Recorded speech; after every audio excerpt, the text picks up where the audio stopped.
बिस्मिल्लाहिर्रहमानिर्रहीम। Dear student, अस्सलाम वालेकुम। आज के लेक्चर नंबर 5 में हम सिर्फ बेसिक इंटीग्रेशन ही पढ़ेंगे। What is integral y d x, area under the curve. जो एरिया इस कर्व के अंदर दिया हुआ है हमने इंटीग्रल वाई डी एक्स ही फाइंड करना है। बेसिक फार्मूला इंटीग्रल एक्स की power n d x.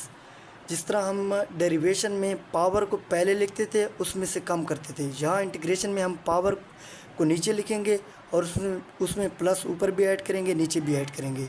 Integration में पावर को नीचे लिखेंगे, बटा में डिवाइड करेंगे और उसमें ऊपर भी प्लस करेंगे एक और नीचे भी एक प्लस करेंगे। और प्लस सी इसलिए लगा रहे हैं क्योंकि हमारे पास ये इनडेफिनिट इंटीग्रल है। अगर हमें लिमिट दी हुई थी तो फिर हम सी यूज़ ना करते। और ये एन की वैल्यू प्लस, अगर पावर प्लस में होगी तो उसके लिए वैलिड है, +1 होगा। अगर पावर इज इक्वल टू हमारे पास -1 होगी तो ये उसके लिए वैलिड नहीं है। ये हम आगे देखेंगे।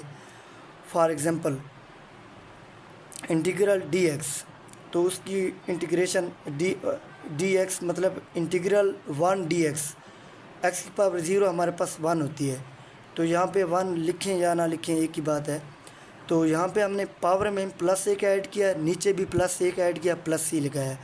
तो इंटीग्रेशन ऑफ 1 ये हमारे पास, ये आपने याद रखना है, इंटीग्रेशन ऑफ 1 हमारे पास x होती है और डेरिवेशन ऑफ x हमारे पास 1 के बराबर होती है। ये एक दूसरे के इन्वर्स हैं, इंटीग्रेशन और डेरिवेशन। इंटीग्रेशन ऑफ 1 हमारे पास x होती है और डेरिवेशन ऑफ x हमारे पास 1 होता है। तो दो हमारे पास question number 2, integral x D X, power में एक ऐड किया, यहाँ पे x की पावर 1 है तो उसमें एक ऐड किया, नीचे बटा में भी एक ऐड किया, तो ये हमारे पास x² हो जाएगा और नीचे भी 2 हो जाएगा +c। यहाँ पे x² है तो पावर में एक ऐड किया, x की पावर 3 हो जाएगी और नीचे भी 3 आ जाएगा, क्योंकि x² जो है यहाँ पे हमने 3 मतलब कि x² है, +1 ऐड किया तो x की 3 हो जाएगी और नीचे भी 2 + 1 3 हो जाएगी, +c साथ लिखा। अब हमारे पास n इज इक्वल टू -1 हो तो integral 1/x dx log x के बराबर है। जिस तरह log x का डेरिवेटिव हमारे पास 1/x आता था, तो ये एक दूसरे के इन्वर्स है। log x का डेरिवेटिव 1/x और 1/x का इंटीग्रेशन log x है। अब question number 2, integral 10x dx, constant को बाहर निकाल लिया 10 को, integral x dx x² plus x² over 2 + c, 2 और 10 एक दूसरे के साथ कट हो जाएंगे तो हमारे पास 5x² + c आ जाएगा। इंटीग्रल log x dx हमारे पास क्या आ जाएगा, x log x -x। ये आइलेट रूल से होता है। नीचे हमारे पास ट्रिग्नोमेट्रिक फंक्शन की इंटीग्रेशन है, integral sin x -cos x।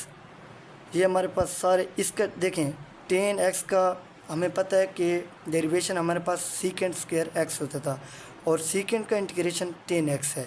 इसी तरह कोसिकेंट का इंटीग्रेशन -cot x है और हमें पता है कि cot का डेरिवेशन हमारे पास कोसिकेंट x² होता था।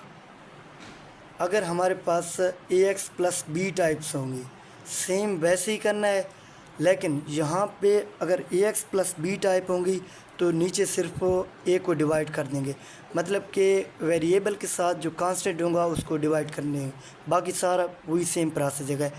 Integration of sin ax + b dx, तो ये हमारे पास वैसे ही -cos ax + b आ गया और नीचे हमने a को डिवाइड कर दिया, जो हमारे पास वेरिएबल के साथ a पड़ा है उसको डिवाइड कर दिया +c। इसी तरह सेकेंड का भी 10ax + b और नीचे वैसे डिवाइड कर दिए को।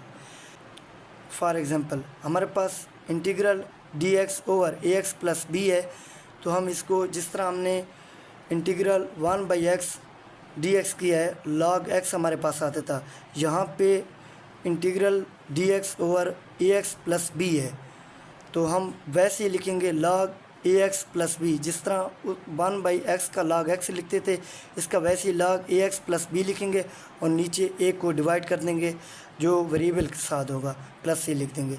इसी तरह इंटीग्रेशन e⁻ax + b dx, जिस तरह हमारे पास इंटीग्रेशन e⁻x होता था, हम उसको वैसे e⁻x लिखते थे, लेकिन यहाँ पे हमारे पास e⁻ax + b है तो हम इसको ई की पावर ए एक्स प्लस बी ओवर ए, मतलब कि ए को डिवाइड कर देंगे जो वेरिएबल के साथ हमारे पास है, और प्लस सी हम इसके साथ लिख देंगे।